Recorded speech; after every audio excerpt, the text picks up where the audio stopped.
The belt buckle left a scar that would remind me forever of the night I decided to stop being their victim. I was 19 when I finally understood that some families are prisons disguised as homes, and mine had been my cell for far too long. The realization came at 11:30 p.m. on a Tuesday in October, when I dragged my exhausted body through the front door after pulling a double shift at Romano's Diner following a full day of classes at the community college. The living room looked like a tornado had ripped through it. Pizza boxes lay scattered across the coffee table, empty soda cans created an aluminum graveyard around the couch, and clothes that definitely weren't mine were draped over every available surface. This was Chloe's handiwork after another afternoon of entertainment with her friends while I worked myself to the bone. I stood there in my grease-stained uniform, textbooks feeling like bricks in my backpack. I knew I should clean up the mess immediately. I knew what would happen if Dad came home to this chaos. But my body had other plans. Just 15 minutes, I told myself as I collapsed onto the only clear spot on the couch. Just a quick power nap, then I'll tackle this disaster. My eyelids felt heavy as lead, and before I could stop myself, I was asleep. The sound that woke me wasn't gentle. It was the crash of the front door slamming against the wall, followed by heavy, unsteady footsteps I'd learned to fear since childhood. Frank was home, and from the way he was stumbling, I could tell tonight had not gone well at the poker table. The smell of beer and cigarettes hit me before I even opened my eyes. I didn't have time to fully wake up before his steel-toed boot connected with the side of the couch, sending me tumbling to the floor. The impact knocked the wind from my lungs, and pain radiated through my arm like electricity. "You worthless piece of trash!" His voice filled the entire house. "I bust my ass working construction 10 hours a day, and this is what I come home to? You sleeping like the dead on top of this pigsty?" I scrambled to my knees, my heart hammering. "Dad, I'm sorry, I was just resting for a second. I was about to clean up, I swear. I worked a double today and I was so tired." "Tired?" He laughed bitterly. "You don't know what tired is, you lazy little princess." His hands were already moving to his belt, and my stomach dropped. I'd seen this routine too many times before, but tonight felt different. Tonight felt final. "Please, Dad, I'll clean it up right now." I began grabbing pizza boxes with shaking hands, but he wasn't interested in my efforts. Too late for that now. The belt made a sinister sound as he pulled it free. "You need to learn some respect." That's when I noticed the bedroom door. It was cracked open just enough for me to see Chloe standing there in her pink pajamas, her arms crossed, and the most satisfied smile I'd ever seen spread across her face. She was watching like this was her favorite television show, like my pain was entertainment designed specifically for her pleasure. My mother appeared next to Chloe, wearing that familiar expression of cold indifference. She watched Frank raise the belt, watched me cower on the floor, and the only words that came out of her mouth were, "Frank, keep it down. The neighbors might hear." Then she turned and walked back into the bedroom. The first strike caught me across the back, and I screamed. The leather bit into my skin through my work shirt, leaving a line of fire across my shoulder blades. Frank was breathing hard, his face twisted with satisfaction. "That's for being lazy," he snarled, raising the belt again. "This is for being disrespectful." The second strike was harder, catching me across the ribs and wrapping around to my stomach. I doubled over, gasping, tears streaming down my face. I don't know how long it lasted. Time became meaningless when pain was the only reality. When he finally stopped, I was curled on the floor in a fetal position, my body a roadmap of welts and bruises. "Clean up this mess," he said, his voice now calm in that terrifying way that followed his explosions. "And next time, maybe you'll think twice before being such a disappointment." I lay there, listening to my own ragged breathing. That's when it hit me with the force of a revelation. I was going to die here if I didn't leave. Not literally, perhaps, but everything inside me that mattered would slowly be crushed to death under the weight of their cruelty. With movements that sent lightning bolts of pain through my body, I pulled myself to my feet and made my way to my room. I moved with purpose now, the pain overshadowed by the clarity in my mind. I pulled my old backpack from the closet and began stuffing it with essentials. Clothes, textbooks, my laptop, and the small wooden box where I kept my savings. $437, every penny earned through sweat and exhaustion. On my way out, I stopped at the kitchen table where Frank's wallet lay open. For just a moment, I hesitated, but then I remembered the belt.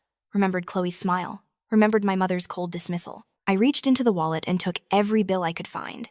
About $200 that felt like compensation for 19 years of abuse. The rain was coming down in sheets when I stepped outside, but I didn't care.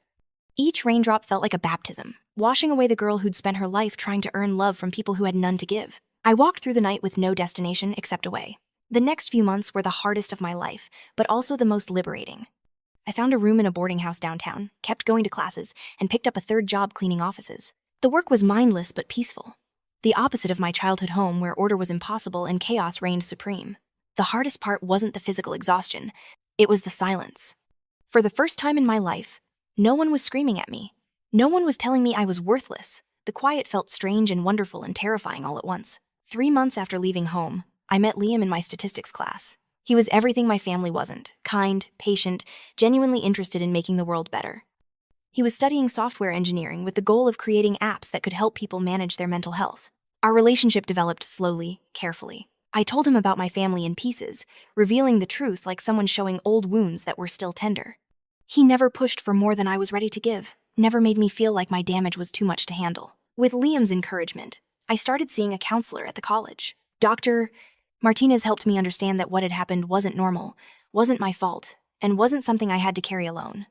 She taught me about boundaries, about the difference between love and manipulation. My grades improved dramatically once I wasn't living in constant fear. I discovered I had a natural talent for computer programming. During my second year, I had an idea for an app that could help people organize and manage complex projects. I'd been using a notebook system to track my multiple jobs and classes, but I kept thinking there had to be a better way. I spent my winter break developing a prototype, working 18-hour days. Liam helped with the technical aspects, and slowly our little idea began to take shape. We called it LifeFlow, and by spring we had thousands of users and interest from investors. Liam and I made the decision to drop out of college and focus on LifeFlow full-time. The next 3 years were a blur of 18-hour days, failed launches, breakthrough moments, and steady growth. We built LifeFlow into one of the most popular productivity apps in the world. By the time I turned 25, our company was valued at over $50 million. I owned a house in the hills and had enough money that I never had to worry about making rent again. More importantly, I was surrounded by people who valued me, who treated me with respect. Liam proposed on the anniversary of the day we met. We were planning a small wedding for the following spring. Just close friends and the family we'd chosen rather than the one I'd been born into. I rarely thought about Frank, Susan, and Chloe anymore. Which is why the phone call came as such a shock. I was in my office when my assistant told me I had a call from someone claiming to be my mother. I hadn't heard Susan's voice in 6 years, but I recognized that particular tone she used when she wanted something. "Presslee, sweetheart," she began, like we talked every day.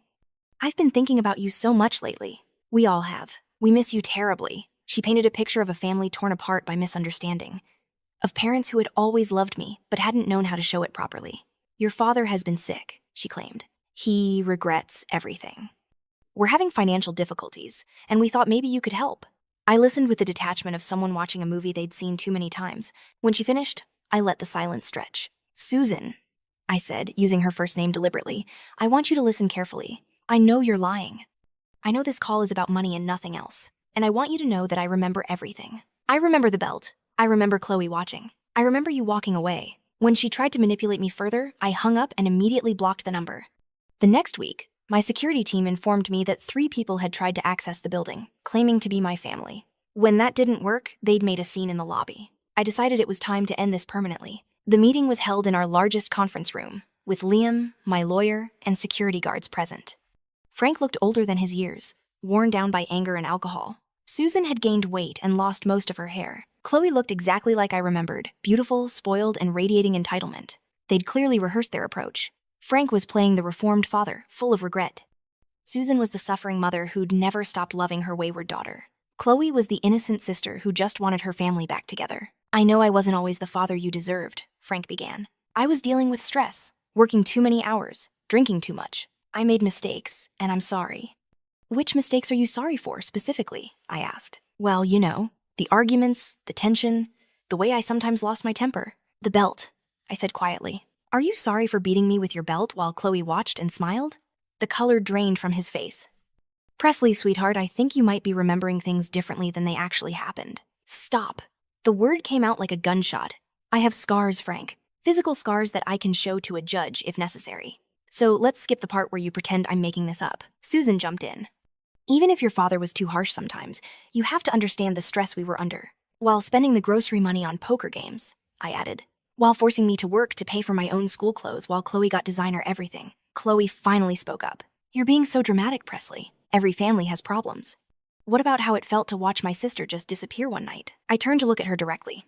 "Tell me, Chloe, what exactly did you feel when you watched Dad beat me with his belt?" She opened her mouth, then closed it, realizing that any honest response would destroy their narrative. "Because I remember you standing there with your arms crossed, smiling like you were watching your favorite TV show." Frank's mask finally slipped completely. "You ungrateful little bitch. We gave you everything, and this is how you repay us?" "Yes." I said simply. I am better than you. I'm better than the people who beat a child for falling asleep after working 2 jobs. I'm better than the people who treated their daughter like a servant while spoiling the other one rotten. I pressed a button on my desk, and security stepped forward. Please escort these people out of the building and make sure they understand they're not welcome back. As they were being led away, Susan made one last desperate attempt. You can't just cut off your family, Presslee. Blood is thicker than water. I smiled. The blood of the covenant is thicker than the water of the womb, Susan. Look it up. After they left, I felt lighter somehow, like invisible weights had finally been lifted from my shoulders. The next day, I met with my lawyer to file for a permanent restraining order. The evidence I provided was more than enough to convince the judge that their presence represented a genuine threat to my well-being. I also hired a private investigator to look into their current situation. Frank had been fired from multiple jobs for anger management issues. Susan had run up enormous credit card debt. Their house had been foreclosed on. Chloe had dropped out of high school, gotten involved with criminals, and developed an expensive drug habit funded through theft and manipulation. The investigator discovered that Chloe owed substantial money to a payday loan company with ties to organized crime. That's when I had an idea that felt like poetic justice. Through shell companies, I quietly purchased Chloe's debt.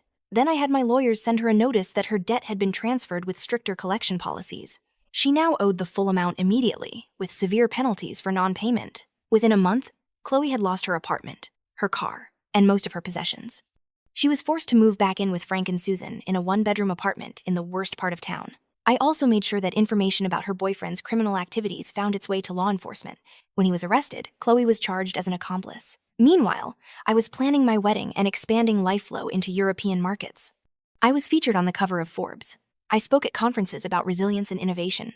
I established a scholarship fund for students from abusive homes. The night before my wedding, I received a letter from Susan begging me to reconsider, to show mercy to my family. She promised things would be different if I just gave them one more chance. I read the letter once, then fed it into the paper shredder. The next morning, I married Liam in a small ceremony attended by the people who had chosen to love me. Friends from college, colleagues who had become family. Mrs. Henderson, who had been our neighbor, Dr. Martinez, who had helped me heal. These were the people who had earned the right to be called my family. During my wedding speech, I raised a glass and said, "To the bridges we've burned. Sometimes they light the way forward better than any beacon ever could." As I looked around at the faces of people who loved me not because they had to, but because they chose to, I thought about 19-year-old Presslee, beaten and broken on a living room floor, believing she was worthless. I wished I could tell her that the pain would end, that someday she would build something beautiful from the ashes of everything that had tried to destroy her. The last I heard, Frank was working part-time at a gas station and drinking away most of his paycheck. Susan was cleaning houses for people who treated her with the same dismissive cruelty she had once shown me. Chloe was serving an 18-month sentence and would emerge to find her credit destroyed and her future severely limited. They had taught me an important lesson about family. It's not about blood or obligation. Family is about love and support and choosing to show up for each other.